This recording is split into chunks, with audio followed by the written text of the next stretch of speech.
Welcome to SECZN Live on a Tuesday night. We are live. Had a little technical difficulties. Let's give you guys a little bit of time to get in here. Hold on. Nick disappeared. I can already see we got Huggy in the building already. Rooster dropping the rooster in there. He said, quote of the day. Oleg with me. Keep your dresses down. You got something, darling. Like a bulldog hunt a hound. Man.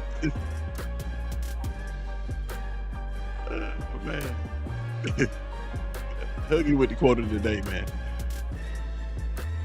Got Nick Frazier in the building. Is he stuck? Nick. I think Nick Frazier is stuck. I'm not stuck. I was just messing with y'all. It looked like I was stuck. No, it looked like I was stuck. Oh, I man, knew it was going on. Oh, man. That was impressive, bro. You just like that for a minute. Oh, man. What's going on, everybody? How y'all feeling? How y'all feeling? Hope everybody find us. Hope everybody find us well, bro. Like, I'm looking at the YouTube. It looks like it created 2 lives. One has no views, but showing that we live right now. So yeah, I'm looking at it. Well, I see it live. I just pulled it up. Okay, cool. All right, man. So we're about to get into this conversation. We're talking about pressure tonight, man. It bust pipes. That's a common phrase, man. We gonna talk about pressure between SEC coaches, man. So we're gonna get into that in just a second, man. First of all, Nick, how you doing? Man, I'm well. I'm doing well, man. I can't complain at all. I'm doing great. How are y'all doing? That's the question. How are y'all doing? I'm doing great, man. Doing great. Man, that's good, man. Good to hear. I'm doing pretty good myself, man. You got a fresh cut, man. Yeah, man. I'm going ball. Change the look up a little bit. I'm going ball, man. I'm going ball. So, gotta start getting my hair cut lower than normal so it'll match a little bit, but it's all good. It's all good. It's all gonna work out in the end. Yeah, man. Yeah. I'm sure. I decided, man. Speaking of that, I decided long time ago that the moment I start balding, I'm just gonna cut it all the way off. I'm not ready. I don't want to torture. I don't want to torture myself with the in between stages. The Sherman Hemsley. I can't do that. I did it one time. Half and half, man. So I did it one time. My actual driver's license photo. No. Like the full ball thing. Like my driver's license photo is actually me bald with like a full out beard. But no, I'm not scared to commit to it. I just don't want to do it right now. That's it. I need to lose a little weight first in my face. Lose a little weight in my stomach area. Then you know what? It's all gonna be good. Gotcha, man. Gotcha. Let's take in these comments, man. So far, we got Huggy in the building with the quote of the day. Now he said, "Be careful, the rooster get the mac, and you might lose your nightgown." You heard me? Wow. I think that's a continuation. Wow. And he's saying, just wondering that, and impressive, Nick. Impressive. Yeah, that was impressive, man. He stood still for a very, very long time. He had country in the building. Yo, what's going on, man? Hey, what's the address? I gotta write the address down so I can 2371 Highway 14, Otagoville, Alabama. Adelines. He's not gonna be there on Sunday or Mondays, but Tuesday through Saturdays he's there. Best ribs you ever had in your life. Heard him. Yeah. As a matter of fact, we will be there live October 17th for the Auburn, Georgia game. We will be live from Adelines in Otagoville, 2371 Otagoville. Highway 14 Otagoville. We will be there for the Auburn, Georgia game, live from Adelines. Hope everybody can come.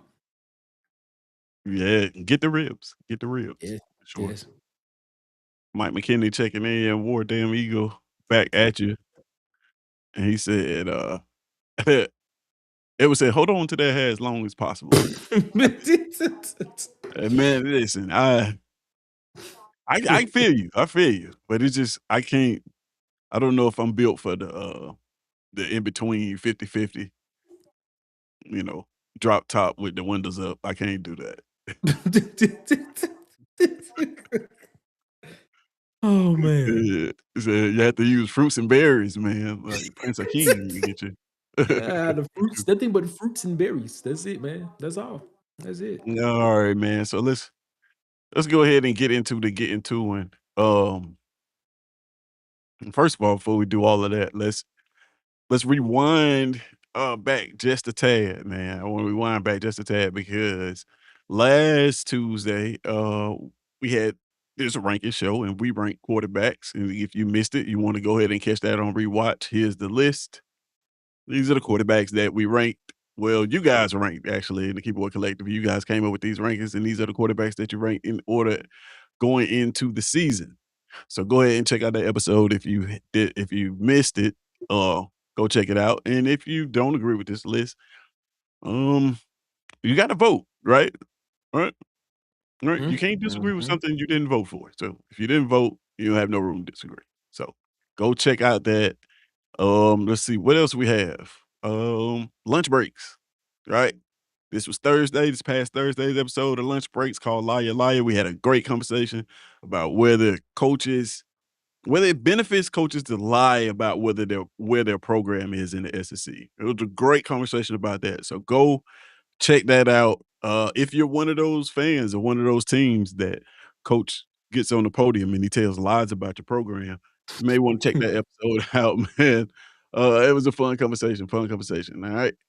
Um, and don't forget about this. Take five, right? So Mhm. if you ever wanted to be on a podcast or YouTube, but you didn't really want to do it, but you kind of did, but you didn't really want to do it. You didn't want to commit, but you kind of wanted to commit, but you wanted to have your voice heard. This is the opportunity for you. Scratch all that. This is the opportunity for you. That number right there in the upper right-hand corner, 205-319-1199. All you gotta do is text a 5-second hot take going into the season, and they will be compiled, and there'll be a segment on the show, and you'll get to have your voice heard. You can say anything. It doesn't matter. You know, if you don't like Vanderbilt, this is where you let your, voice be heard. If you don't like Arkansas, this is where you let your voice be heard. If you don't like Auburn, this is where you let your voice be heard. Uh, I expect everybody in the chat that is Auburn fans to let their voice be heard about the teams that we don't like. So, this is where this goes down. Take 5, your opportunity to be a part of the show. Go ahead and text, that 5-second clip to 205-319-1199. That should be a lot of fun, man. I'm looking forward to that.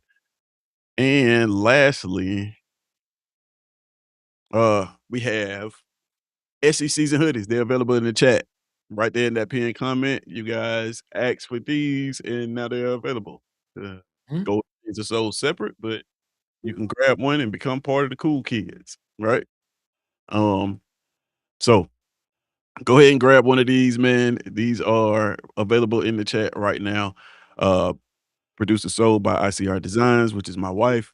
And go check out the rest of the website too. There's some interesting stuff on there, and she can do custom designs, anything that you can think of. She can put it on pretty much anything. So, Yes, all right, I yes. think that's it, man. I think that's it for right now. And again, all of those perks or whatever, they're available to everybody.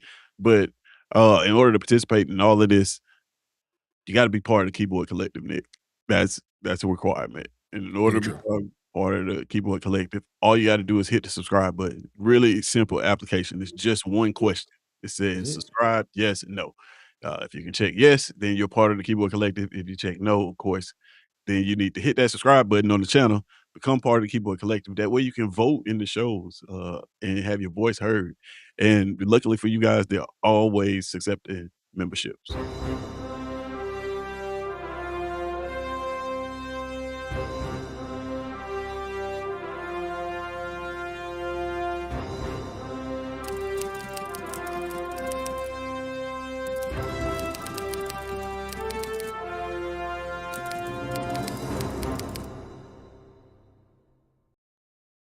There it is, the Keyboard Collective with comments or your comments are the currency. So if you want to donate to the name, image, and likeness of SC Season, all you gotta do is drop a comment in the comment section.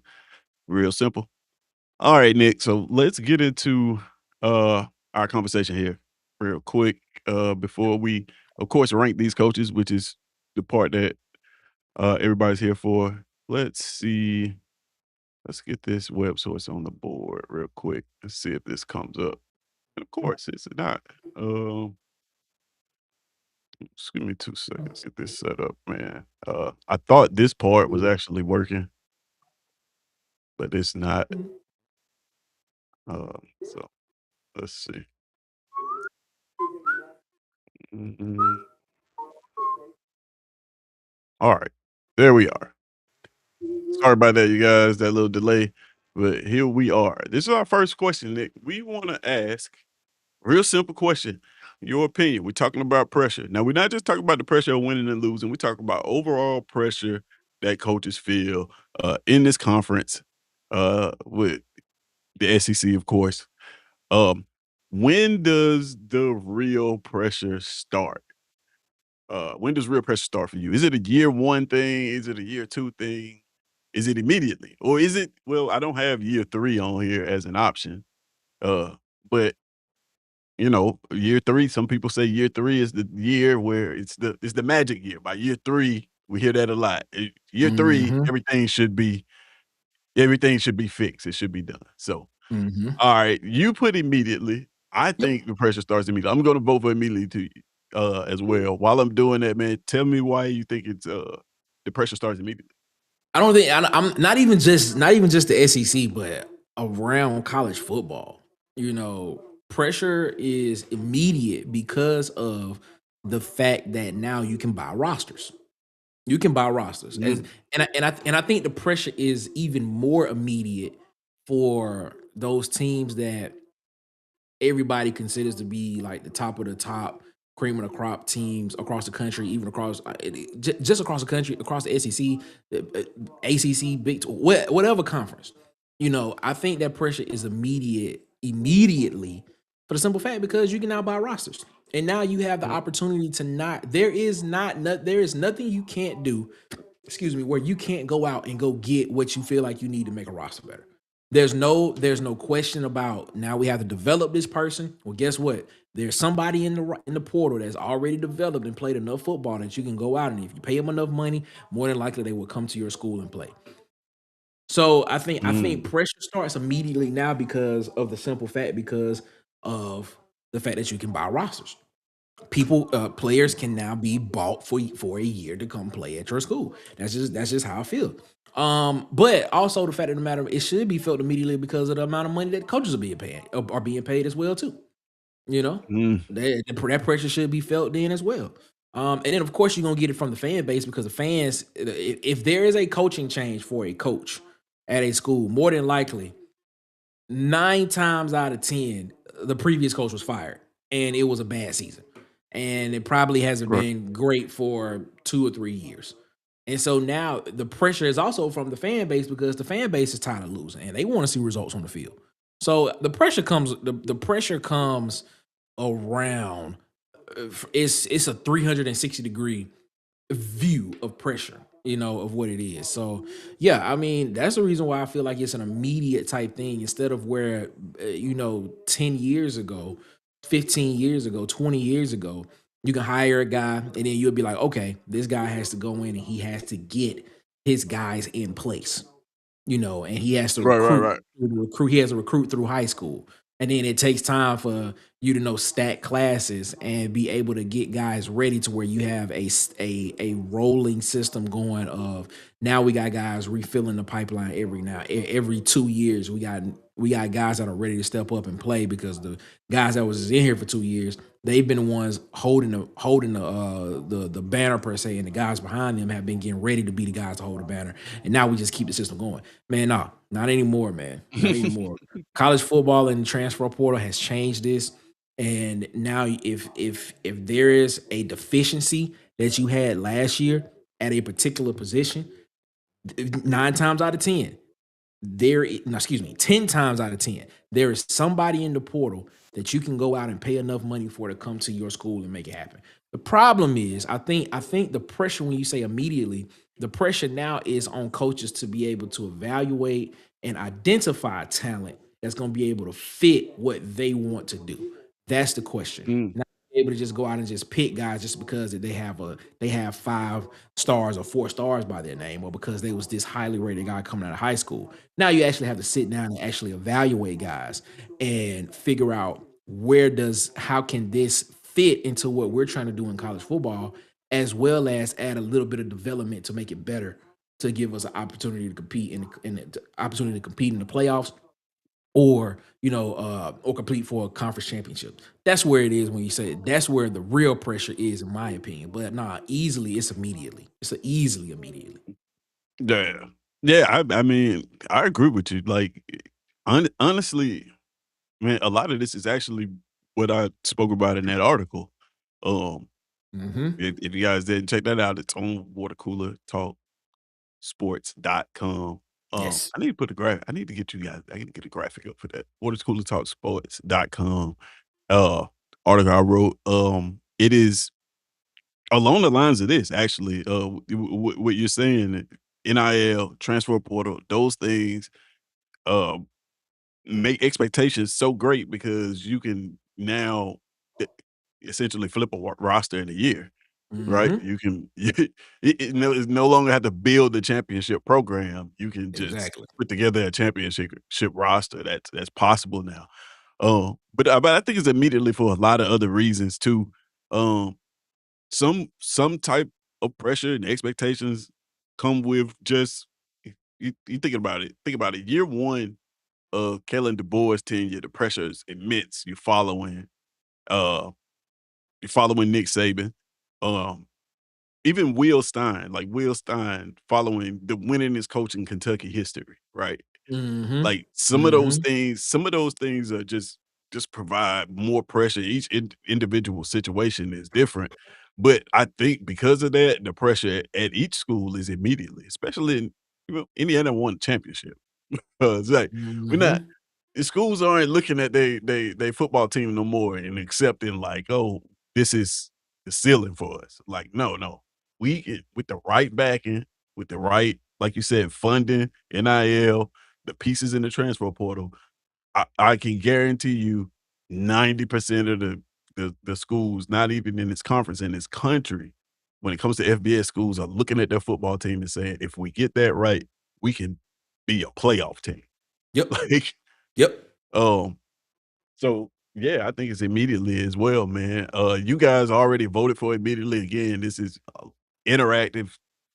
All you got to do is you see the options there, year one, year two, and immediately when does the real pressure start? Is the question that we're asking right now. We're gonna go ahead and move it on along to the next question, man, so that we can get this get the show moving on a little bit. So it looks like you guys think that the pressure is immediate. I do want to put this comment up here that Dwight just put up. It said Iowa pressure isn't the same as Bama pressure. Therefore, the program determines pressure. Well, what do you think about that, man? Do you think that I think that it's a little bit of that too. I do, Dwight, but at the same time, I can guarantee you in Iowa right now, they looking like, man, if we can like I said, put together a nice transfer portal class, we get the right coach in there, right leadership. Next thing you know it, we can be a playoff team, especially in the Big Ten. Yeah, I'm I trying to just think find a way. so. I understand what he's saying, but I think Indiana kind of put a I It's a think Indiana bad kind of losses. Year one will have you on the hot seat. Year three, true. I think Indiana kind of put a hole in that argument a little bit, in my opinion. Think so? I think so. I mean, I get what you're saying where it says programs determine the pressure. And think I see where you're coming from that, but nobody was expecting Indiana to be the college football playoff national champions this year. I don't think.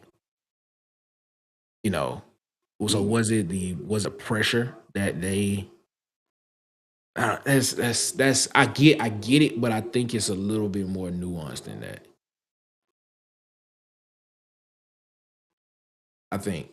I think was it's a little bit more nuanced than that because and especially now when you are able. And let's just be honest with it. Kirsten, they did a great job of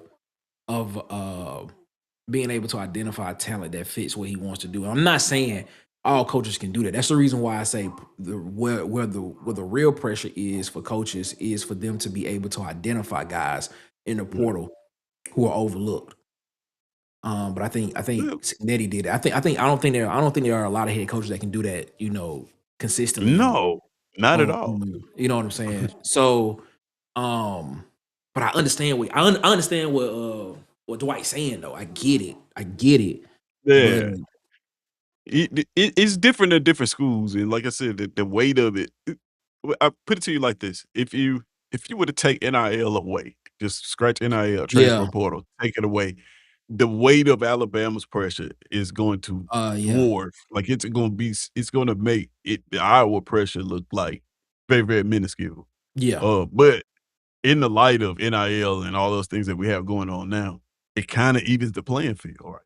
it Because the does. same thing is being said to like, the same thing that Iowa is saying is the same thing that Alabama's saying it's right now. Like, they looking at it the exact same way just from a larger perch. They're saying, "Hey, we can get some pieces in the transfer portal, and we can put together a nice system and program. We can, win a national championship. We and, we're gonna get into ranking the coaches, but, like, eventually they're gonna say, 'Hey, if we get the right leadership,' you know, Yeah, exactly. Yeah. it's gonna go there. So, we'll get into that, in just a second, but that's a great point there, Dwight. So check this out. The next poll question is what brings more pressure, right? So what do you think brings more pressure? The hot seat or championship expectations? You can vote for that just by typing it in the chat. So what do you think it is? Do you think like the fear of losing your job, uh, or the championship expectations? Because I put it like this, like from a player standpoint, there's a phrase that says like, nothing cures attitude like the bench, Oh, right? that's interesting. That's interesting. so, That's interesting. Yeah. so because it's like, hey, you can find players, you can run them, you can do uh, good players, you can do anything disciplinary to them under the moon, and they'll get through it. But what they can't process is sitting them on the bench. That's the one thing that they can't, Yeah. get past. Yeah. Is that the equivalent of the hot seat for coaches? That is a really good question. Um, no, I don't know because if you get sit on the bench, like I don't know, that's a really good question, Tez. Because I think at first it's the fear of losing your job, but Right, right, but once a coach reaches the pinnacle of winning a championship, I think now that you've done it, I think people look at you and be like, okay, you've done it. Why can't we be in the conversation every year from now on? So if you win one championship and then the next 4 years you're nowhere near it, you're nowhere right, near. I think fans will be like, all right, man, it's time to go. It's time to go. You know what I'm saying? But I think right. championship expectations, in my opinion, brings more pressure because once you have, like I just said, once you have shown that you can do it, people want to see it done. People want to see it done, but they want to see that you're still in the mix for it, right? In the mix. Like for example, I'm giving you a good example. Mhm. Um, if Georgia and Kirby Smart, if Kirby Smart does not win a national championship in the next, I don't know, 2 seasons, do you think there will be chatter around Kirby Smart and his job at Georgia? Um, If he just probably. continue, if Are he we just talking about continues, playoff yes, berths each 2 yes, years? Um, yeah. I don't know how long. I don't know specifically if it would be 2 years, but if eventually, if you keep doing that, you're gonna get the Mark Richt effect. It's gonna be like, "Hey, we wanna exactly. win championships." Yeah, You see what I'm you're right. saying? They'll look at it I and I don't know how long that'll take now, but yeah. they'll Right. look at it and they will be like they'll look at it and they'll be like, all right, you won back-to-back national championships before NIL was instituted fully, but since it has been instituted fully, I mean, yeah, we've won the conference, but we Mm, haven't made it past every time the first game that we play in the playoff, we haven't made it, we haven't won that. We haven't sniffed the right. quarterfinals, or the semifinals. So I mean, like I don't know. That's an interesting. That's what I'm saying. That's interesting. Yeah, I mean, I totally agree with you, man. Like, just from a championship expectation standpoint, for one, like the margin for error is razor thin. When you have Hmm. championship expectations, it's like you're on the hot seat. 8 games may be able to save your job. You got championship expectations. You can't go 9-3. Hmm. Like, Exactly. you know what I mean? Like, all of a sudden, that's a bad season. So, Hmm. I think that definitely impacts, that definitely is a different type of pressure, but at the same time, it depends on, I guess, what type of hot seat you're on, because you can be on the hot seat and be favored for more jobs. Like, there been coaches been on the hot seat Yeah. before they've been Yeah. already been Yeah. in another place. But Yeah. then there's Makes been sense. Yeah. coaches you could be in a situation where you're on the hot seat and you may not never coach again, but you may have to go back to the Mm. coordinator route, or your Hmm. credibility may be shot, just depending Yep. on, which kind of hot seat that is. I don't know. When we get to the rankings, I think there's a particular coach at a particular school, uh, that's Hmm. feeling a little bit of both of these. That Really? not right now, but within 2 or 3 years is maybe feeling a little bit of both of these. Oh, I think I know who you're down talking there. about. Yeah, I don't wanna say I'll save it, but yeah, championship expectations and that hot seat. Uh, but let's take a look at a few of these comments right quick. Dwight says, "I don't think coaches fear losing their jobs. Too much money out there. Plus, they usually get another job real fast." Yeah, that's exactly what we were speaking on. Uh, Mm. Good point. he said they Buyouts. they Yeah. on his Makes they on sense. his helmet, Nick. Mhm. Mhm. And And then he that's in the said, next 2 years. That's in the next 2 years. That would have been what, 6 years "Yeah, removed from winning a national championship. yeah." Wow. So Dabo Swinney is the perfect example. Hey, I didn't think Yeah, about that. That yeah, is a good example. Yes. yeah. Yes. Says, if you got a $60 million payout, would you feel losing your job? I mean, you're Nah, right about you're that, right. man. You're That's right. a good You're point. right. Some coaches do stuff to get fired. Like, okay. Yeah, I got 60 million coming anyway, so I'll be straight. I'll be Right, straight. right. Let's see. They want to put the ball on the hot seat for the FSU game. They did, man.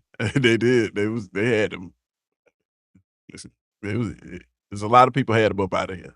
Everybody but the school said the hot seat is a bag. That is very, very true, man. Mhm. That is Mhm. very true. Depending on who your agent is, your hot seat can be very, very lucrative for you if you Very. negotiate it the correct way. All right, Very. man. So we got one more poll question before we get into ranking these real quick, and we'll try to be fast with this one. Uh, let's see. This is should be pretty simple too.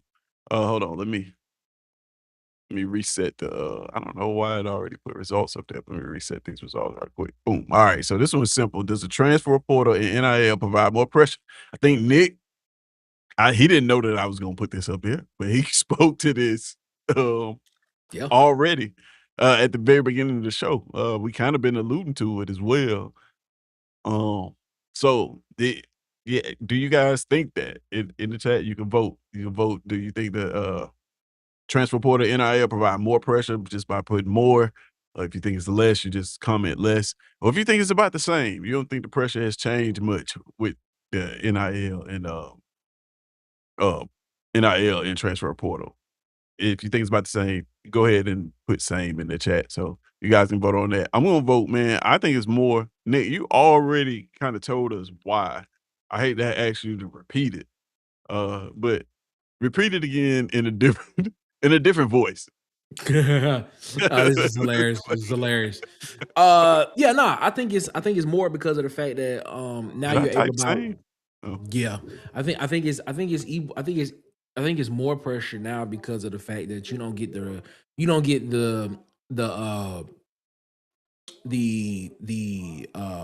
reprieve of saying that I need to be able to recruit guys and develop them and give me 2 to 3 years. You don't have that reprieve now because of the fact that you have money that's invested in guys that are in the portal who have played a lot of college football, who have played a lot of snaps, that can come in and basically help fix your deficiency excuse me, that you had the previous year.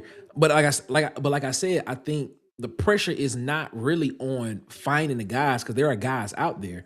The pressure is being able to evaluate the talent that's in the portal to see how it fits in your system. Kind of finding those diamonds in the roughs per se. You know, guys that are being overlooked, Right. guys that weren't highly touted out of high school, guys that weren't highly touted, you know, or well known names when they played in college or something like that. But you know, finding the guys by watching film, understanding what your system is, understanding what you need at certain positions, and then going out and seeing guys that have done it on the field and put them in and offering them enough money to come do it, and then basically having them say yes. You know, so I think there's more pressure because of the fact that you have there's more inventory. I hate to say it, I hate to say it like that, but there is more opportunity in the portal of guys who have the experience and have the experience, and if you pay them enough, they will come and play.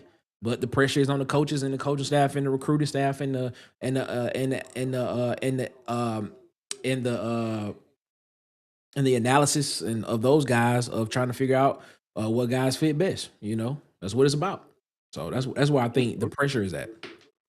I mean, yeah, I listen, so I made a mistake and put sane. I actually was trying to put more, but I voted for sane. So, um, in the spirit of all mistakes, I'm going to attempt to make a counter argument for sane. Okay. Um, and I'm just going. I'm gonna, let's think about a team like. I'm just trying to think about it. Think about okay. I just want to try to pick out a team. I'll describe a team. If one fits, we'll drop it in there. But let's Okay. say you're a football team and you are a fringe playoff team. Okay. And you take over this team who has been a fringe playoff team for a while. All right. In year one as a head coach. The transfer portal in NIL for that coach is almost more of an opportunity, more so than pressure, Okay. because he's already got a solid foundation. The expectations aren't super duper high, right? Um, he's likely gonna be coming in and being better than a middle of the road coach that was middle of the road. So the fan base is likely patient. Um, man, I'm kind of describing Auburn actually. I didn't. That's not who I set out to do, but like it's kind of perfect. Like a team like Auburn, where you got 5 wins, 6 wins, and then you get a goalish coming in here. Where the expectations isn't high, but like through the portal, I don't think a lot of people are looking at. Do you think people look at one goalish and say, "Hey, man, you gotta get it right because we have transfer portal NIL now. Like, you I have think to be people a playoff team, I or are think they people look more at patient because of the situation?" no, I think people look at goals as saying you have to get it right because Auburn has had 5 losing seasons. Right, right, right. That's what I look at. I guess how does the NIL and transfer portal But piece fit the into thing that? is, Maybe is it the thing about Auburn and NIL, like you've seen it in the past, what 2 3 cycles that there has been money there to spend. You know, Auburn has not. Auburn has been what middle of the pack to damn near the top of the pack when it came to spending money in the SEC on rosters and things of that nature. They acquired a lot of talent. They retained a lot of talent. I did the talent now. The question with Auburn was the coaching up to the standard of what it was to get the best out of the talent?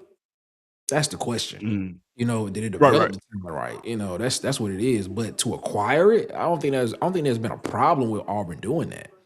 You know, No. and you know, it's people are looking at goals and just I think majority of people looking at goals and saying, man, look, man, you to your point, Auburn has the funds and the resources to do what needs to be done, you know, to be competitors. Um, can you help get us to the point to where we are now able to now be competitors? Like where like shout out to Ed Darby, Mr. 21. Like, do we have? Shout out Ed. Are you the coach that's going to be able to have a game plan ready every week, and will you be involved in it? It's basically what it is. Will you be involved in it? That's Extra on the will you be involved in it? that's really it. You know what I'm saying? Like Yeah, the resources part of Auburn has never been a problem. The problem has always been the commitment and want to from people in the coaching staff, especially the guy that's at the top. You know, and if Golish pans out how I think he will, after this Penn season, State pretty good. this season will show people why Auburn has the potential to jump out and jump into that realm of where now you're talking about them all season wise and preseason wise as contenders and things and stuff Yeah, like that for the foreseeable future, because now you have a coach who is able and wanting to come in and be a part of the process because he is the yeah, process, you know. So yeah, nah, but yeah, I think Auburn fans and people that are close to Auburn are looking at Auburn and saying, "Man, we need to win games." Like yeah, it's not a problem of resources. We know the resources are there. true, Can we get the resources to be as effective as they need to be in order for us to see the result on the field? That's the question. true, true. So Phil Will brought up an interesting thing. Penn State, it's outside of SEC, but Man, that's a where great where pick. NIL kind of did it change much at Penn State Nah, in terms of because talent acquisition? Because it's still kind of like a lot of those guys are Pennsylvania guys still. Like it's still, you know, but at the same time, the championship expectations at Penn State and where they are as a are program that hasn't changed either. It's kind of like, French national championship kind of playoff here team. Um, that's who they've always been. mhm. So Mhm. Yep. yeah. So all right, so we got a 50-50 split on this last poll right here where it says that uh does the transfer portal NIL provide more pressure? So we got 50% of you guys saying that it does provide more. We got the other 50% saying that the same. Nobody thinks that it provides less pressure. Less Mm-mm. pressure. What Mm-mm. about at a smaller school though? Like, what about if you're a good coach at a smaller school, uh, and now you know good history, like a Dan Mullen, But here's the thing though, right? Dan Mullen has competed. He's competed at the highest level and has been successful Exactly, at the highest level. exactly. So that's what I'm saying.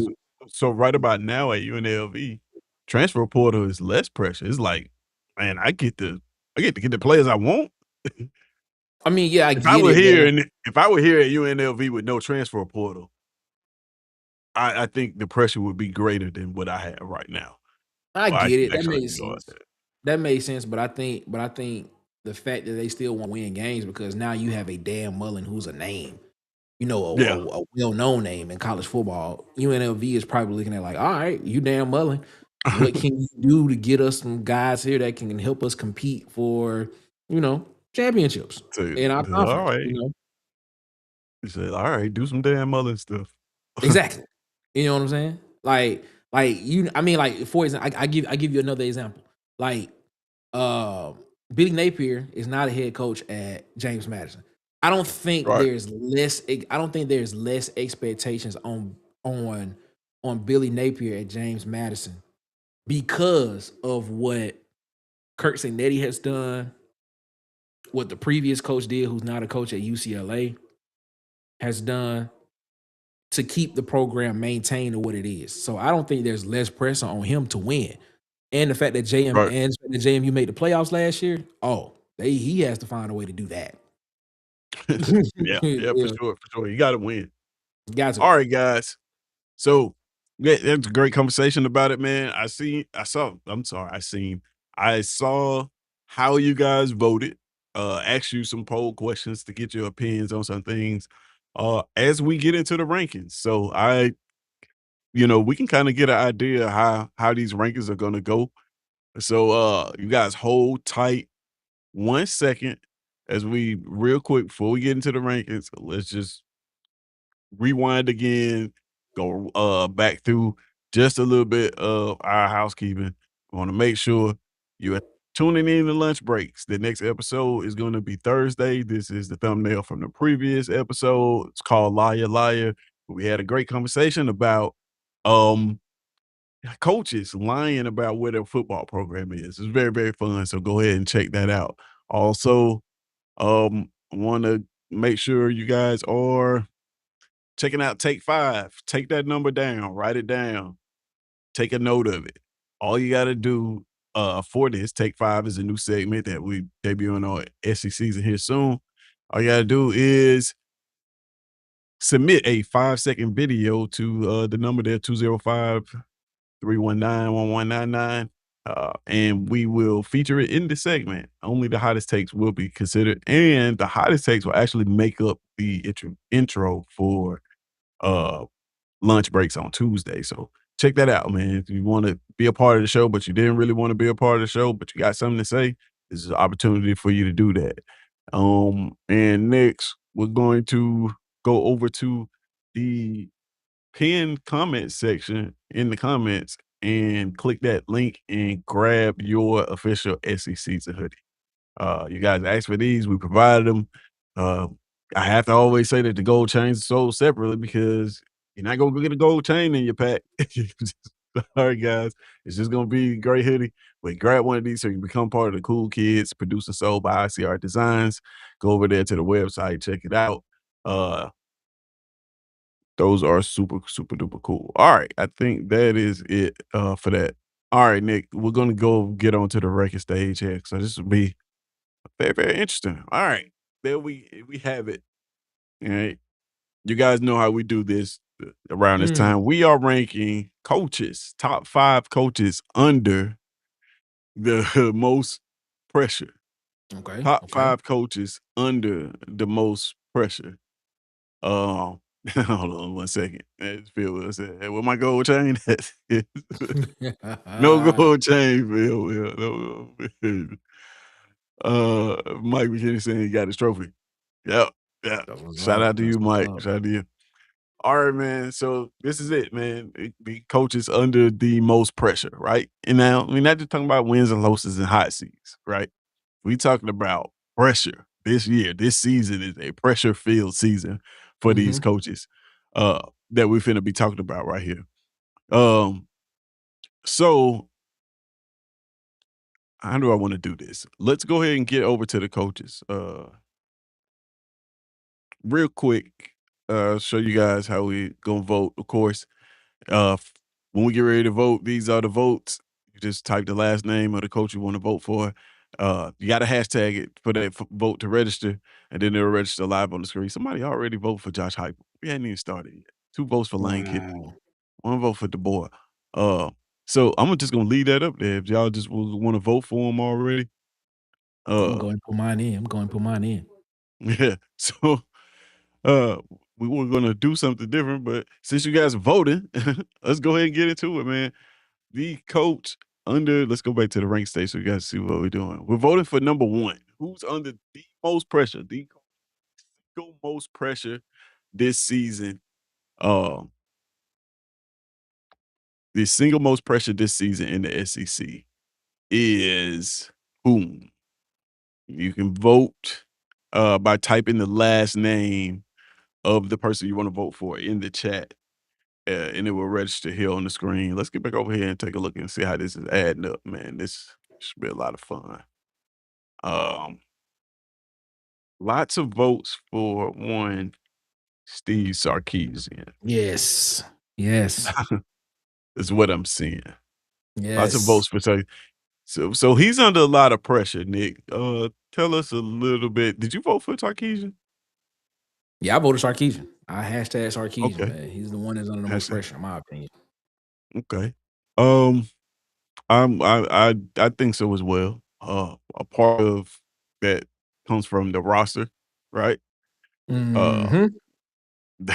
but go ahead and tell us a little bit about Sarkeesian and why he's under the most pressure.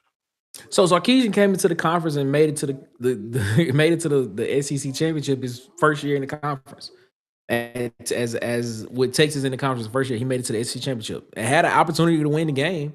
But fell down at the end of the game. Kind of let it come down at the end of the game. Some things fell apart, and they lost. They ended up making the playoffs that year, and they lost. Where they beat Arizona State in the first round, and then they lost to Ohio State in the second round. But everybody lost to Ohio State that year. Ohio State was on a mission.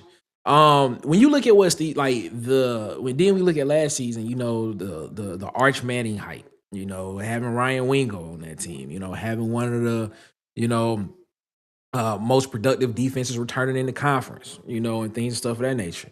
And to honestly, you look at Texas as a whole last year. Texas should have lost more than 9. Should have lost more than 3 games because I stand wholeheartedly firm that they should not have.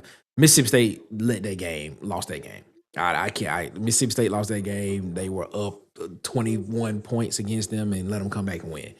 But when you look at them going into this season, and you look at what they've done in the offseason. They went and brought in some pieces on the offensive line. They went and brought in a Cam Coleman. They have Ryan Wingo coming back. You have people that are viewing Arch Manning as potentially the guy that is going to be the Heisman Trophy winner again before the season even starts. They're saying he's the number 1 draft pick already.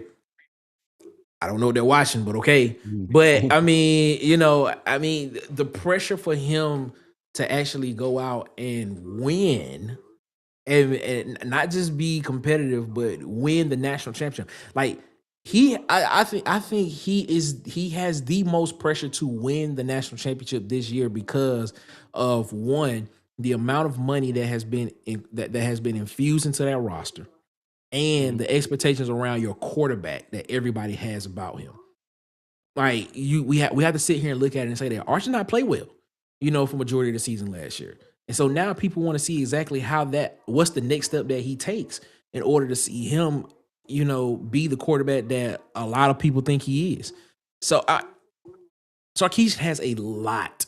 He has a lot on his plate this year, like the most pressure filled part of his plate. And when you look at it, I'm not sure Texas is going to be able to stand up to it because you lose a lot on the defensive side of the ball from that team last year.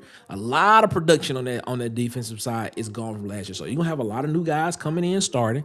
It's going to be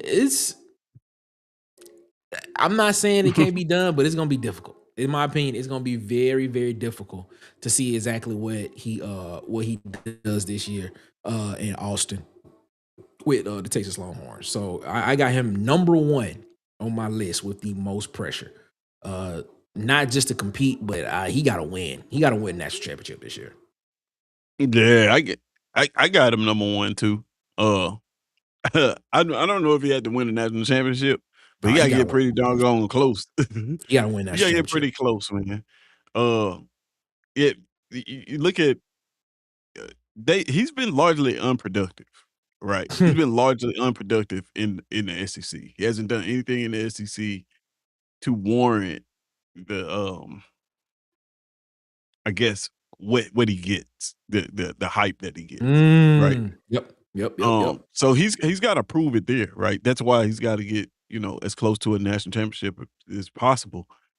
If I'm not mistaken, when I was doing these, uh, I realized that he has the exact same record as Josh Heupel as a head Exactly. coach. Yep. Mm-hmm. Um, but if I And they told you both that Josh Heupel and if I said, well, Josh Heupel's a better coach than Steve Sarkisian, people would crucify me for that take. Uh, of and also there's this pressure of the guy he used to work for. That pressure is starting to mount up on his back as well. You Because think? of the yeah, because of the Saban disciples, I think that Sarkisian is the one who has benefited the most from the hype. Really? That's an interesting take. Lane Kiffin is always a character, even before then. We were going to be paying attention to Lane Kiffin no matter what happened in his career because Mm. because he was always doing something to be in the news anyway.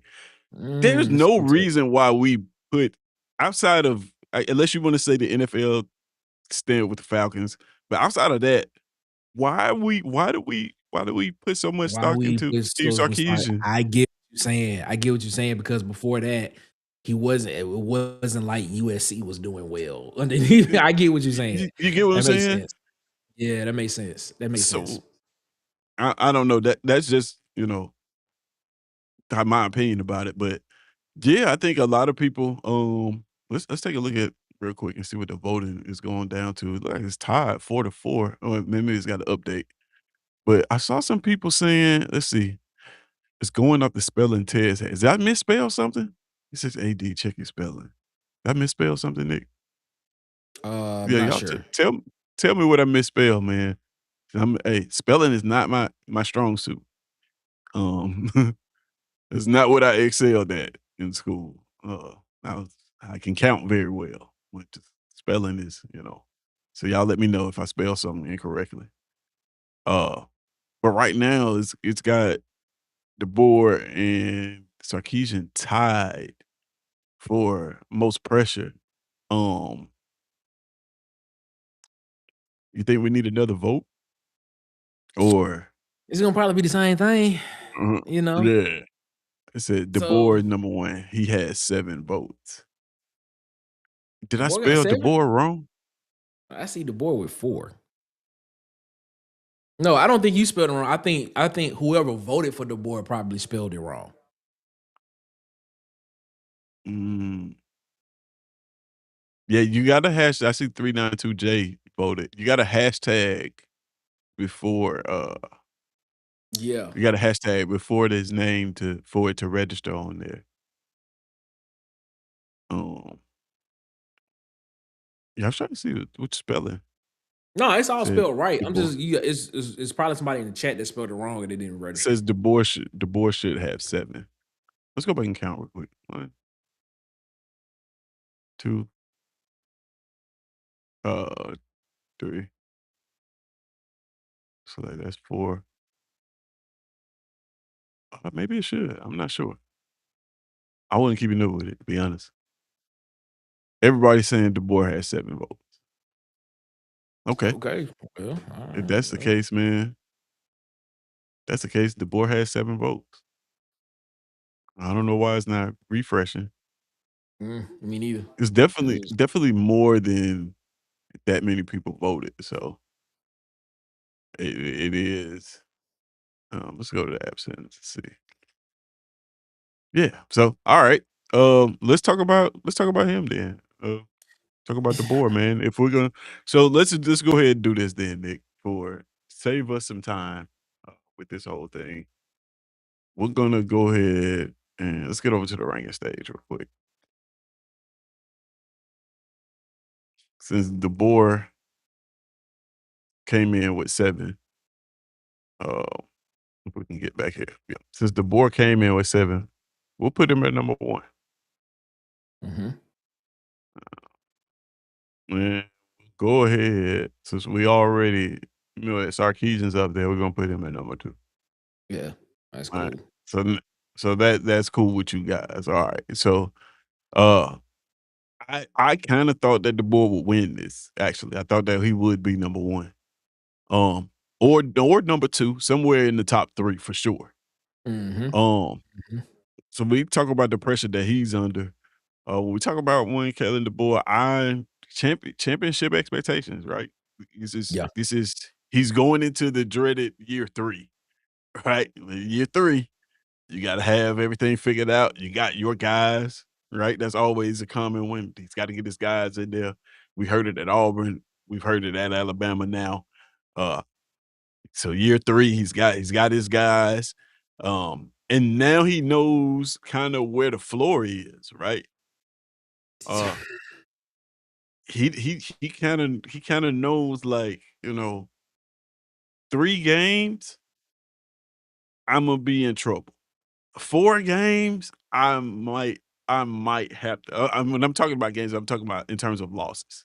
Lose I get 4 what you mean. games regular season, Mhm. I might need to start looking for another gig. Okay, so Um, okay, here's the question though. Here's the question about the board. Why is the board over Sarkisian? I I'm gonna make an argument. I'm gonna make this argument, right? mhm, In this era of college football, right? mhm, And when I say this era of college, I mean transfer portal mixed with NIL. Not just transfer portal, but transfer portal mixed with NIL. He has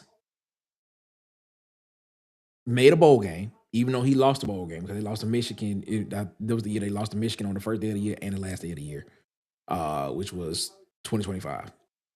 He's made it to a bowl game. He's lost the bowl game. He has made the college football playoff. Had a comeback win over Oklahoma in the college football playoff. Of course, they lost to Indiana, and he's played in the SEC championship game. That's in 2 years. mhm, And then, if I'm not mistaken, the year before that, he had Washington. Not the year before that, excuse me. He had Washington in the college football playoff as well. mhm. So my question is, are you all are is the judgment for Kalen DeBoer based off of what the previous coach did? Or are Yes. you judging Kalen DeBoer off of what he's done as a coach? Because if you look at him right now, if you look at Kalen DeBoer right now and you say, all right, in my first year, and if you're looking at any coach right now, you say in the first year as a coach, he made a bowl game. All right. Won 9 games. The second year, he made the college football playoff and has a win in the college football playoff. Yes. You know what I'm saying? And It's he made the conference championship. He played in the conference championship game. If you're looking at a coach in his second year at this school, you are sitting mhm, here saying the trajectory for that should be up. That should be an upward trajectory. Now we can mhm. have arguments about if we think that he should have been in the playoff or that he should have, like he should have been in the playoffs this past season. That's a different argument. But we looking at what has happened. He was in the playoffs, won a playoff game, lost Okay. the second one, made the conference championship game, and has been to a bowl game in 2 years as Alabama head coach. That's true. Why does he have the most pressure? Because we are basing him off of the previous guy, which we all have said Mhm. is the biggest anomaly in college football that we've ever seen. Is the outlier. There will never be Okay. anybody else that does that. People have already agreed to that. So why is he being judged off of that? Let me ask you this. Before Saban got there, that wasn't happening at Alabama before Saban got there. Let me ask you this. So I'm just asking. I'm just asking the question. Why is Yeah, he being judged off of something that didn't happen before the previous coach got there? It hadn't happened right. in like almost 20 years before the previous coach got there. Okay. I I just mean, it's just a question I'm asking. I agree with you. It's a very legitimate question. Let me ask you this. Do you like, you like Usher? Usher Raymond? Usher is my favorite R&B artist of all time. Oh, great. This is gonna be even better. This is gonna go even well. Usher is great. Usher's amazing. Usher is so diamond. He's went diamond. Hey, he's the only His R&B artist. He's the only R&B artist to have to sell 25 million. That's all I'm right. saying. He got one album that has sold 25 million. Beyonce ain't did that. That's That's all I'm that's very saying. true. That's very true. Put him behind Michael Jackson. People gonna be like, "When Mike coming back?" But here's the thing though. Here's the thing. Michael Jackson has a couple of diamond albums, but Usher has one as well. True, but that's what I'm saying about Kelly DuBois. It's like he has all those accomplishments that you said. He's like I said, it's unfair. 2 years into a program where this would be going into year 3, into a program to be having these conversations, especially with the record that it's not like he's going out there winning 5 games a season, right? They're playoff teams. Um, so, but he has the unfortunate, you know, task of trying to sing behind Michael Jackson, and as good as Kalen the Boy is, he's not Michael Jackson. Like, but it just I didn't if listen, he took the job, I didn't give it to him. If he I would get it. he I coulda went get to it. he could It makes all the Ken sense in the world. I Kentucky understand. came open. You know what I mean? You got new coaches everywhere. He coulda landed in the SEC various different ways. He decided that he wanted to sing behind Michael Jackson. He wanted to bat behind Barry Bonds, and unfortunately, that's what happens.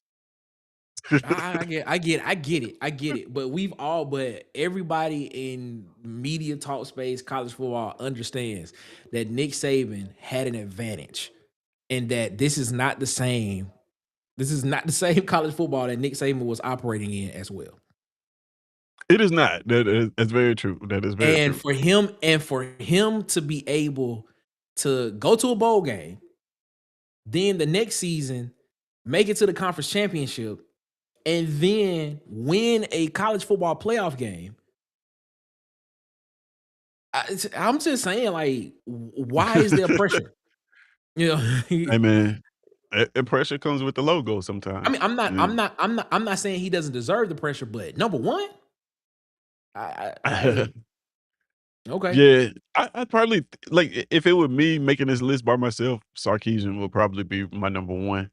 Um, Actually, my number 2 may not even be DeBoer. It may be who no, we're about to pick at number 3, you are correct. because You are correct. because 'cause we about to go ahead and get into the voting for number 3, you guys. Hold on, don't vote just yet. Give me, because y'all, man, y'all be excited to get these votes in. So let me take 2 of these coaches off the board. We got DeBoer, he's off the board, right? And then we got Sarkeesian is off the board, Mhm, right? Alright, so then we're gonna reset this because we wanna be all fair and square. Alright, mhm. so if you just now tuned in, we are voting for which coach you think in the SEC enters this season under the most pressure. All you gotta do to vote is hashtag the last name of said coach. It will register here live on the screen. You will be able to see the votes. So far, DeBoer and Sarkeesian are on the board. We are voting for the number 3 spot. You can start voting at any time. It is available and open right now.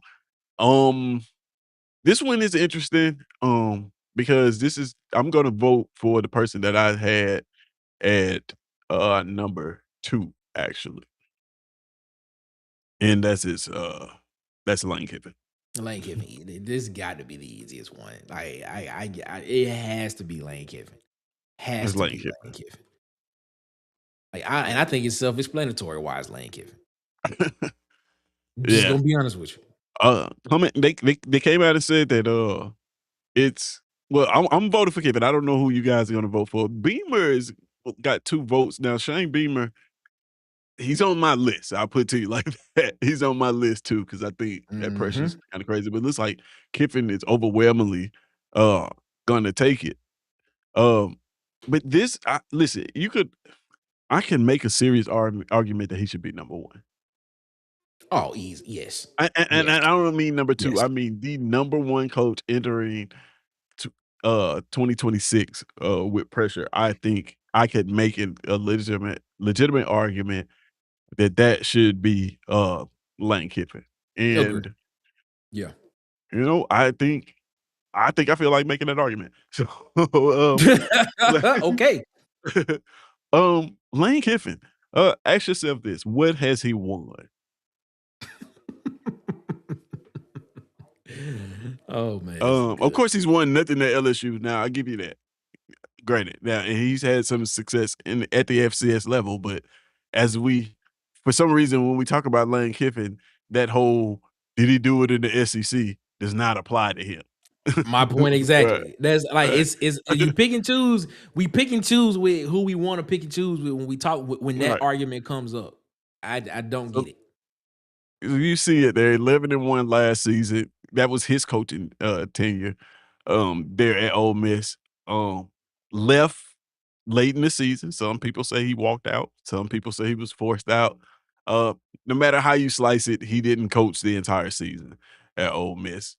Um, this is the coach I was referring to earlier when I said that the hot seat Mhm, and championship mhm. expectations may meet. I think by year 2, listen, championship expectations are everything at LSU. They, Yep. they weren't a championship level football team until around the time Nick Saban got there. After that, it's been championship or bust. They want to compete or win championships at LSU. Paying Lane Kiffin what they paid him, giving him essentially a blank check in the transfer portal, because the reports have come out now that that is the most expensive roster in the country. How Um, much of that money do you think is government money? hmm, that's an interesting question. I don't know. I probably of the so you saying government money outside of the rev share? So of the Yeah, I yeah. think they reported what 40 plus million, so we'll say I 45 mean, million. because when you look at what they had to pay Brian Kelly, and then Right. That's what I'm saying. whatever the buyouts were for that staff, and then now you had to bring in his contract because his contract was what 90 million over seven Right. years, and then whatever you had to pay for that staff on the offensive side, and then keep paying the defensive side, and then now you still have to go out and transfer report and get I don't think LSU is one of the is I don't think LSU has that type of funding behind it. Does LSU have a billionaire that wants to Mm, fund their program like that? Like wants to play football. everybody know Auburn has has one prominent billionaire and then has another one that's kind of quiet behind the scenes that really don't say much. But if you look around the campus, you'll see who I'm talking about. Yeah, it's his name on Um, there, everything. yeah, Alabama has people that have money as well. You know, Mhm. Ole Miss, the Grove Collective apparently was doing fantastic. So you know, so essentially what you're saying is you think that this and I kinda agree with you if this is what you're saying, that LSU, this is Lane Kiffin or bust. Like, this is oh, all our easy, chips in. This is easy. we put everything we're hinging everything on this. Yes. Yes, it Uh, is. Yes. Like, when the and if governor like, that's the when case yes. if that's the case, then the stakes are high. Like, we gotta Yes. win football games. Uh, or else it becomes a governmental issue. Exactly. Uh, They gotta get a return on that investment some kinda way. yeah. I just think, man, it's so much hype around Kiffin, man, and him landing in LSU, with LSU being such, right now a proud place, championship expectations, like we said, everything, like you said, the governor being involved, how much money they had to pay for the last coach, who they fired while he was 5-3. Mhm. It the expectations at LSU are kind of unlike any other place, right? We hadn't seen a lot of that happen in the SEC, like winning coaches. When's the last time we saw a coach in the SEC with a record like Brian Kelly get fired midway through the season? Like, it, Midway through the season or just first of fired, all, like, in first of season? all, Like, it'll be tough to find a coach with a record like Brian Kelly without going to Nick Saban. If you want to be honest, Mark Richt? okay, Mark Rick. But he didn't, okay, yeah, yeah, okay. I just said find one, but he didn't get fired in the middle of the season. But it's like, Oh, okay, okay, you okay, I get what you you're saying, I get what you you're don't saying. you don't fire coaches who, like, we did a poll, right? And we asked the importance of what people care about, how it looks, or do you win games, right? Everybody picked win Mhm. games. It was 100%. Win games, yep. But this is a fan's perspective though. But you got to think about it. Brian Kelly got fired with a winning record. Yeah, he did. He That did. that team was actually at one time in the playoff hunt. Was.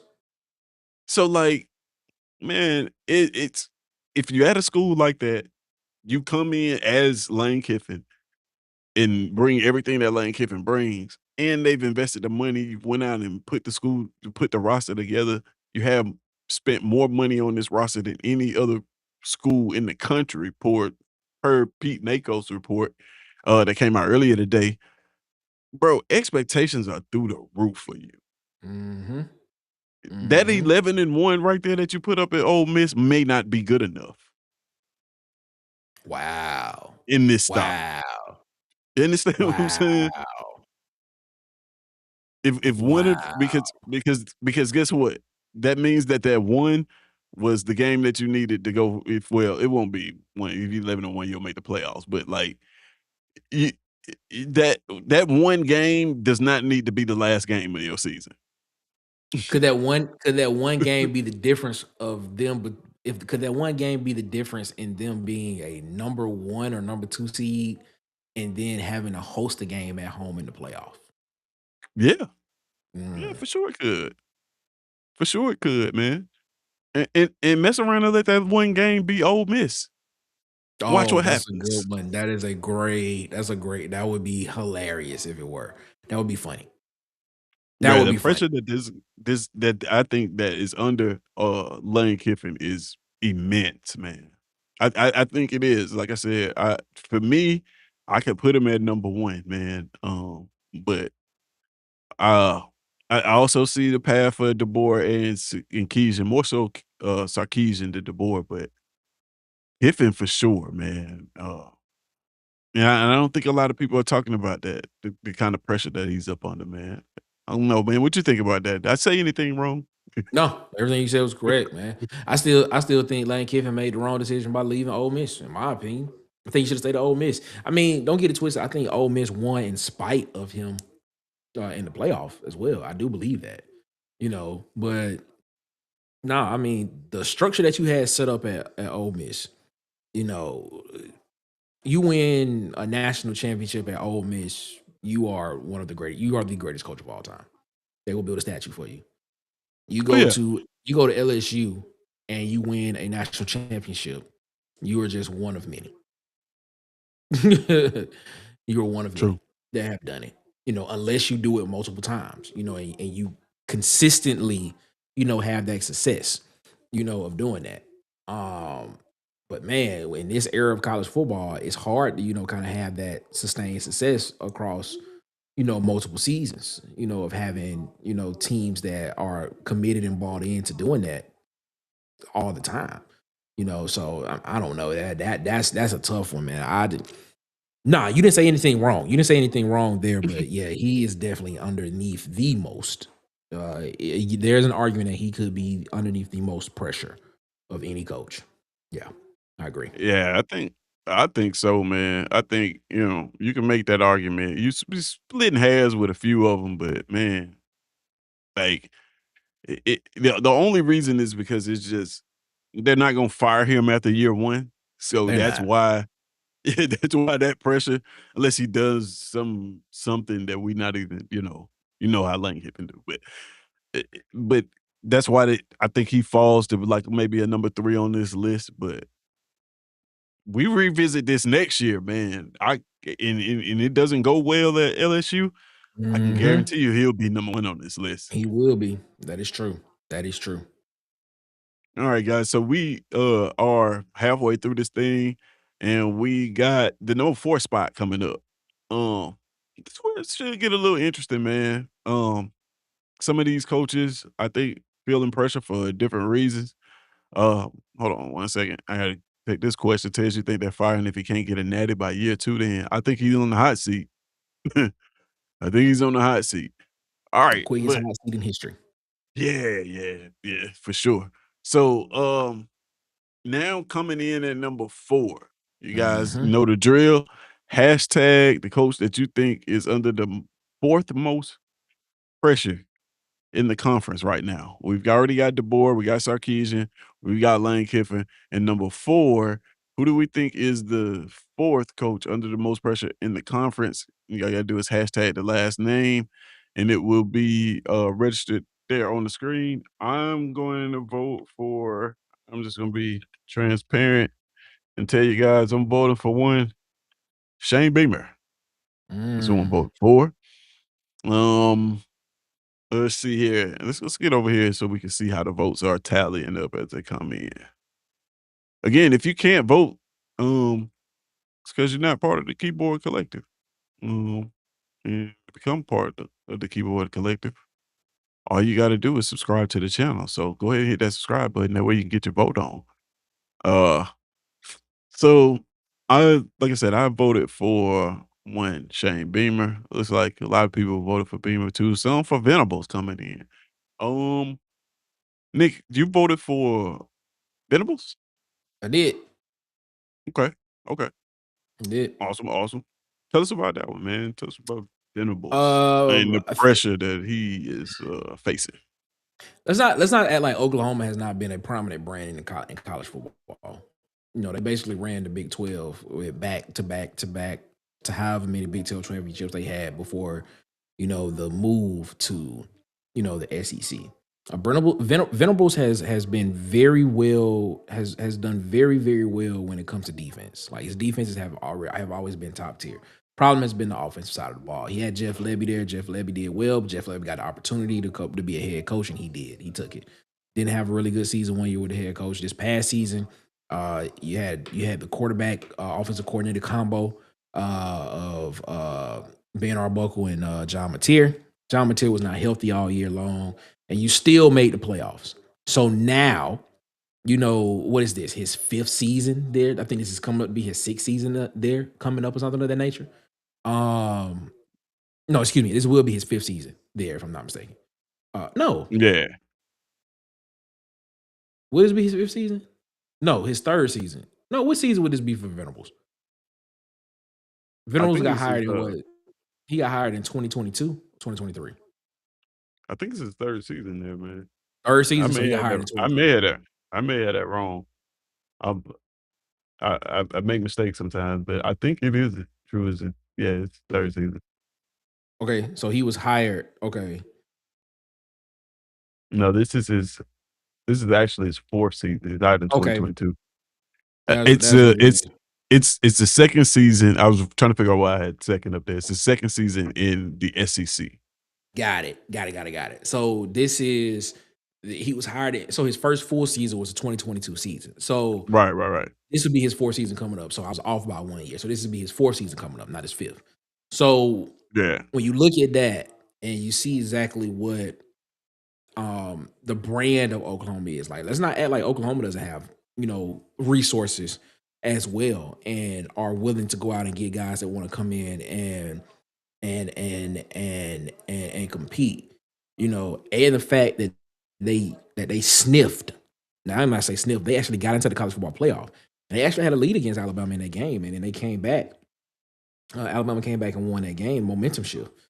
That has to Right. be a bad taste in their mouth. So I think the pressure is on him to actually, you know, get back to that and excel even further than that. Like I think for him, I think pressure for him is probably SEC championship. He got You to win think a so? conference championship. I think so, man. I think so. He You think it's has to be in conference that conversation. championship pressure right now I think I th- I Venables? think I think he got to win a conference. I think he got to be in that conference championship conversation. I think he got to win a game. I think he got to win Texas this year because they lost to Texas as well. Last year, they gotta make some shake. That's all I'm saying. They gotta make some shake. He got to make something shake. It's just too much invested in these programs, especially these big name programs. Texas A&M, Texas, Oklahoma, LSU. All these programs like that. Like, there's a lot invested, and right now you year 4 of a coach, and you just sniffed. I mean, let me stop saying sniff. You just made the college football playoff. And now, like I stated earlier, Right. every year you have the opportunity to come in and basically flip a roster because of NIL. And they have the resources to do that. So guess what? It's time for him to go out there and get pieces that can come in and help them. So yeah, Yeah. I look at it from that. I look at it from that perspective and say, yeah, man, guess what? You made the playoffs last year. Now we need to get back to that point and exceed further. So that's what I look at it and say, man. Yeah, I think he's under some pressure as well, especially with the brand that Oklahoma is. Yeah. I mean, I agree with you, man. I didn't think about it. Like, I didn't think about him from Oklahoma under SEC championship or bust pressure. But I think you're right. I think you're right. I think the trajectory that they've been going on, they for them to be solidified here in the conference, the championship is the next thing for them. And for Venables, right? He's got to get a trophy under his belt uh Mhm. Mhm. eventually. You guys, who do you guys think is under the most pressure? We're voted for number 4 now. So right now we have a two-way tie between Venables and Shane Beamer. We also have one vote for Alex Golish, Mm. making the list as a lot of pressure, and we have Mike Elko. That's an interesting Mm. Mike Elko. Vote for Mike Elko making having the most pressure. So we probably gonna need a tiebreaker of some sort. Um, so if you are watching and you haven't voted, and I know some of you guys are watching and you haven't voted because I can see how many people are watching. And I can see how many people have voted. So if you're watching and you have not voted, go ahead, man, and just hashtag the last name of a coach you want to vote for. It's real easy, man. Nobody's gonna say anything to you. You can vote, you can get in, you can get out, and then we can settle this. So go ahead, vote, man. Let your voice be known. Like I said, I voted for Shane Beamer. I think Shane Beamer um is under similar pressure from as yeah, you made a very compelling case for Venables and brought up some things that I didn't think about. Um, but I think Shane Beamer is at the point. We'll pull him up real quick. Mhm. At the point where it's make it or break it for him. Mm. Good point. Good point.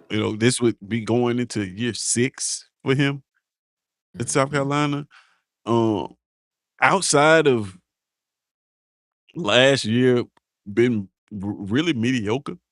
Not last year, but year before last was really mediocre. And then the expectations of last year with Lenore Sellers coming back, they were extremely high. Right, they Yes. through the roof. Expectations, and rightfully so. Lenore Sellers was a hell of a talent. They showed a lot of promise down the stretch in 2024, but last season didn't go the way that it wasn't along the same trajectory. They didn't get any better. It Mhm. was a regression to what South Carolina football had been before that season. In this season, you know, you got the same thing. You got Lenore Sellers coming back for another year. One of the most experienced quarterbacks in the SEC coming back. Yep. Yep. When you look at returning production, I think South Carolina ranks near the top. If I remember correctly, around 4th or 5th, if I want to say so. On the offensive side of the It's ball? I think on defense. On defense? Okay. I think yeah, I think defensively they got a lot of starters coming back, if I'm not mistaken. Uh, but Or is a lot of that production, like, geared towards Dylan Stewart? probably, yeah, That's a good point. That's a good point. probably. Uh, but yeah, I think this is make it or break it year for them, and I think honestly, that whole NIL transfer portal conversation that we had when you talk about watching a Kurt Cinetti go do it at Indiana, I think it affects a coach like a Shane Beamer, right? Mm. Because you're sitting here at South Carolina and you are have access to the same transfer portal as everybody else. Maybe Mhm. not the same funding, but you know, y- you're still playing with millions of dollars. And so I just think that, Shane Beamer's at that point in his career where it's make it or break it time. He hasn't, like I said, the best he's done was last season. And what they finished 9-3 last year. No, Um, 4 and 8. no, I mean, I'm sorry, Oh, 2020. year before The last. best he said Yeah. was 2024, and they finished Yeah. 9-3. And then you come follow that up with 4-8. Uh, yeah, you got to get better this season. You have to get Got better this to season. got to see it through, my boy. And Kendall Brown's coming in as the OC. So yeah, that's some pressure Yeah, there. that Some that pressure. is also true. So I see where you're coming Uh, from. so so let's see, what do we have here if we got this settled? Um, no, man, we don't have it settled. So I tell you what we'll do. guys, we're just gonna have to split it down the middle. We got 2 spots left. Um, and so Man. one of those is gonna go towards Shane Beamer, and the other one's gotta go towards Brett Venables. Mhm. Man, And that's hard because I actually think Hypo should be on this list as well too. yeah, Um, I was about to get to that, man. So I'm gonna go ahead and put these on there, and then we'll have that conversation. So, I guess I don't know who to put first. We'll put Venables first.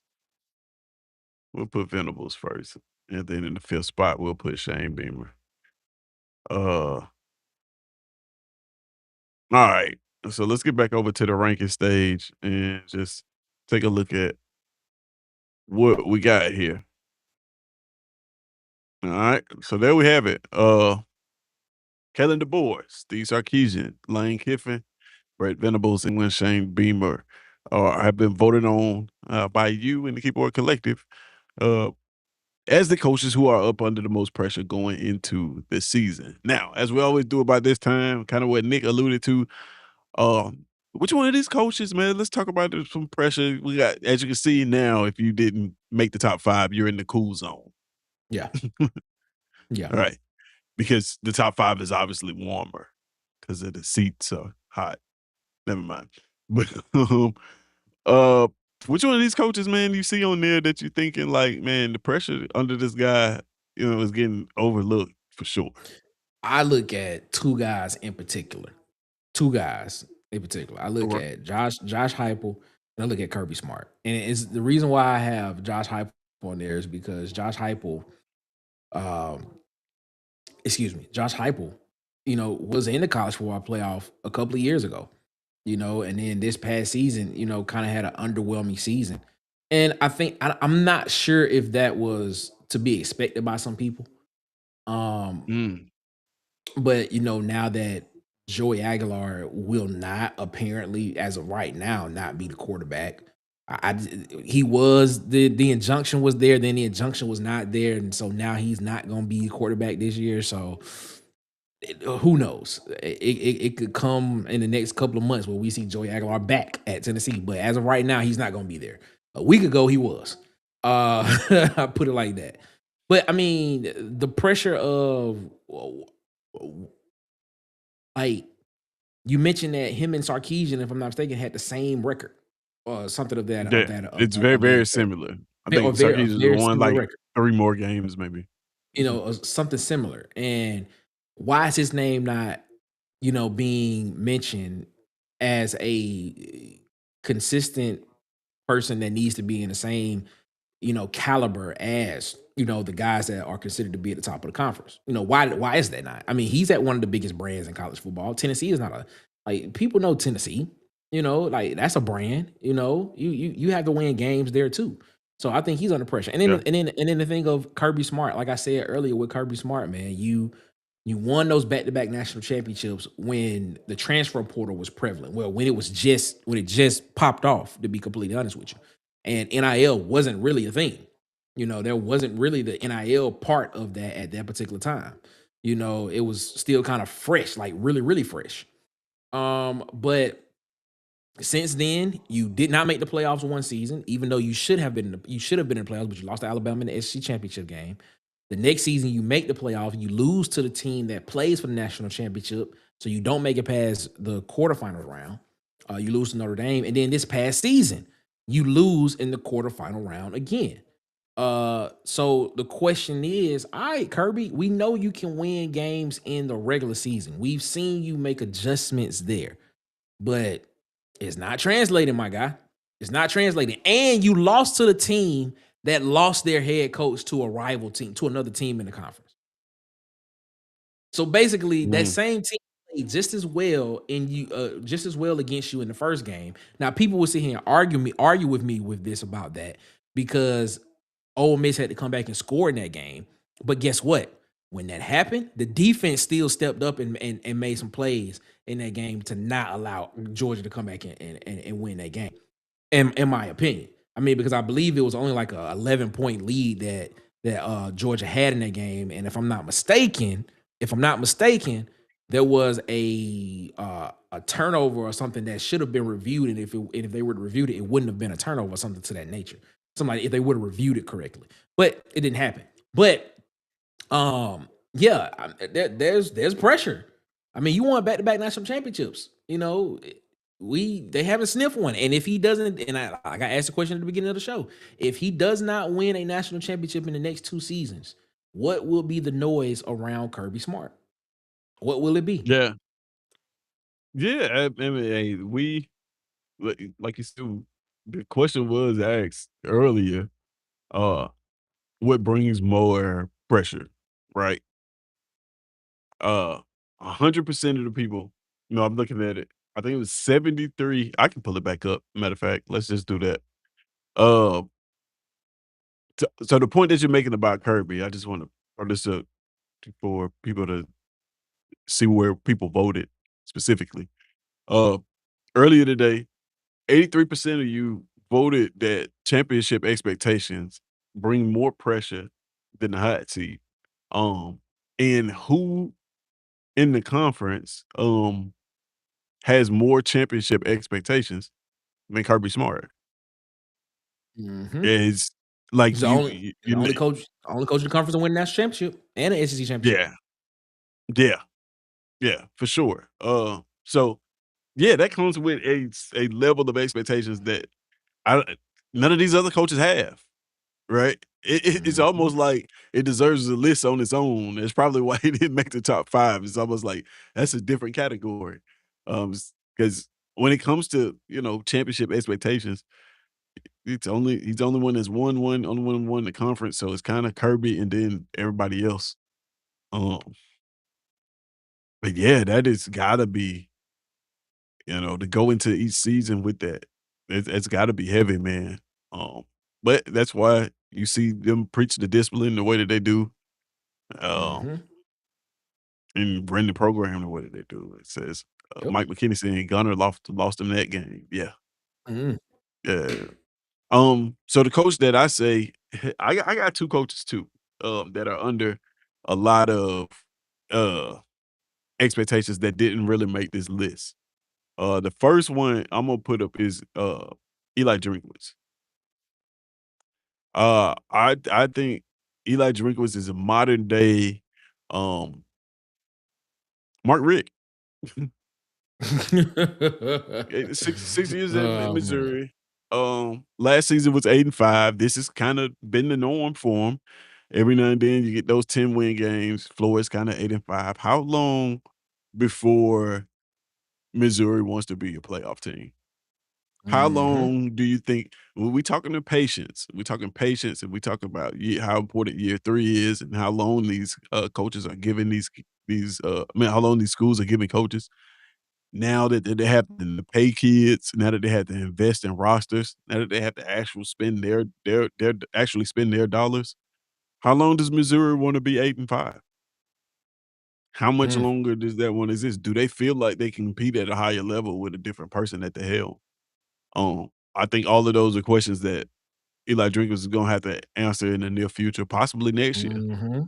Yeah. Um, so I think that's one job that and listen, Missouri is a job that when Missouri is open, a lot of people interview for that job. Like a lot, it's not like one of those gigs that they're in the SEC now. So uh, that'd be a decent job, man. They could get a pretty Mhm. good coach in Missouri. Mhm. Surprisingly, but yeah, I think Drinkwitz is one. And then number two on my list is actually first year coach. The Mhm. only first year coach.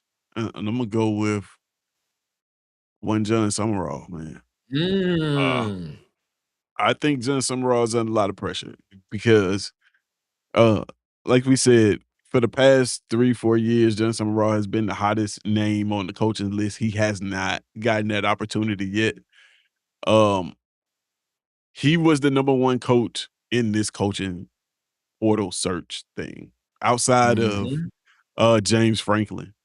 Of course, his name was off the board earlier, but in that Mhm. whole coaching circle thing, John Summerall was like the hottest name. It was Summerall, then everybody else. Uh, Yeah, you gotta win at Florida, man. They That's wanna win football games down there. Like, they are starving for that program to get it together. Now, they got a ways to go from, like, they're Florida's just a tad bit behind from, like, a facility standpoint. They're doing, like, a lot of renovations and things like that now, but, bro, they wanna win football games, and you got what I think is the number 1. Well, I ain't gonna say number 1. Well, I say I think he's the one of the I think he's the number 1 running back in the conference, and Jaden Jaden Ball. Ball, Like, baby.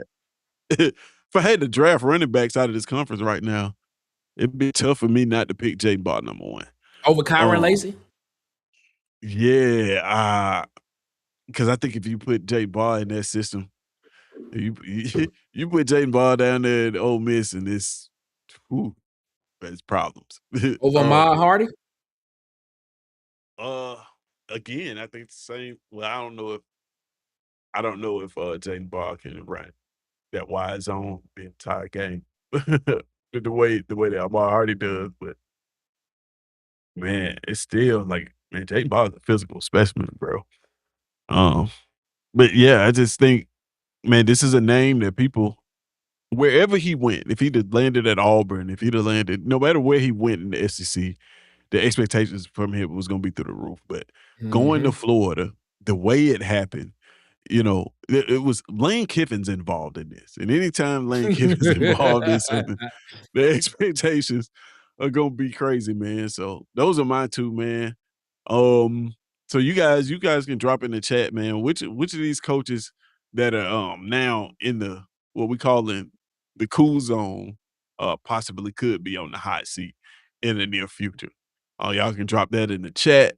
Um, as for me and Nick, man, we about to get ready to get up out of here, man. Yeah, man, It's I gotta been do a some it's schoolwork. it's been a great episode so far, man. I appreciate you guys for coming in and doing this with us, man. So before we actually not before we go, as we go, of course, we gotta cue the outro as we get up out of here, man. Um, you guys, yeah, doing it again on a Tuesday. Uh, be on the lookout for. I'm gonna start cutting these episodes up and dropping the short form version. So be on the lookout for that. Um, Also be on the lookout for uh Thursdays lunch breaks. If you haven't tuned in to lunch breaks, it's really fun. We have real fun conversations around there. It's always really dope. So check out lunch breaks on Thursdays at 10:30 a.m. Central Standard Time. Coming to you on your lunch break, man. So that's it for me, man. I'm gonna let Nick tell you guys where to find him, what we got going on, man. And Nick is on you. Yeah, man. Water Cooler Talk Sports, man. Monday, Wednesday, Fridays, 8 p.m. Eastern, 7 p.m. Central, man. We go around the water cooler, man, and we have conversations, man. So far, the past couple of shows, we've been talking a lot of Auburn football, but we're gonna try to get into more SEC talk around some other schools in the conference, and probably a little bit more college football talk as well. But yeah, 8 p.m. Eastern, 7 p.m. Central, man. Water Cooler Talk Sports, man, on YouTube, and of course, please. Visit www.watercoolertalksports.com. Again, that's www.watercoolertalksports.com. We are trying to expand our writers network, trying to get beat writers for every school in the conference. So if you know somebody that's interested and they want to write, articles for college football teams in the conference, or somebody that's interested in getting, the experience, let them know. Tell them to hit me up, man. We're ready to rock and roll. Appreciate you so much, man. Man. So yeah, make sure you go over there and check out watercoolertalksports.com for sure. And go over to subscribe to the YouTube channel and everything. And check out the content.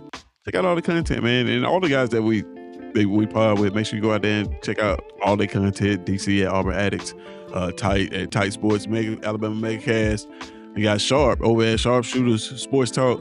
You got Coach Sean at Metro Sports Talk. You got Coach Carl over at On the Block Sports Talk. Man, it gets to be too many to name, man. Before I get out of here, though, I did want to tell you guys that I got an opportunity to attend the You Are Athlete camp, high school camp here in Birmingham, Mhm. on Saturday. So shout out to Jonathan Lewis for coming through with that, man. Uh, that was really dope. And I got the chance to see some really dope athletes, man. One of the guys that stood out, I'm gonna have some content come on with this too, because this is actually somebody I found out that I actually know. I didn't know I knew him. I didn't know. So I got to tell y'all this real quick story before we get out of here. So I pull up to this camp. I'm a little bit late because I had a prior engagement. I pull up to the camp, and it's doing the high school portion. They had the middle school go first. Then the high schools go during the second portion. So we're doing the high school portion, and I'm filming quarterbacks, and I see a quarterback that's probably about 3 feet tall. Right, with these high school kids, and he's throwing the ball, and I asked him, I was like, man, who is the kid? And they say, this is the middle school MVP. Because he won MVP, he got to compete with the high school kids. Nick, man, when I tell you, he can throw everything. That's what's up. He can throw everything. Kids in the 4th grade, man. And listen, he probably does not. He may not have the arm strength just because he's small, like to really put it out there. But timing routes, out routes, man, you name it, he was on time, on target, man. And then afterwards, I talked to him and realized I know his dad, man. So shout out to Carter Richardson, man, 4th grader here at Birmingham, Alabama, doing his thing at quarterback, man. So you guys go check him out on his Instagram. Actually, it is the Carter 4. So it's DAKARTERIV. So check that out, man. Go check him out. 4th grader. And he is hey, Auburn, go ahead and give that kid a call. Trust me. Give him a call. Go ahead and get it going. But that's it, man. I just wanted to put that out there. You guys, appreciate you again, man. Appreciate you, Nick, for showing up, man. And as always, you guys, it's SECZN, and we're out.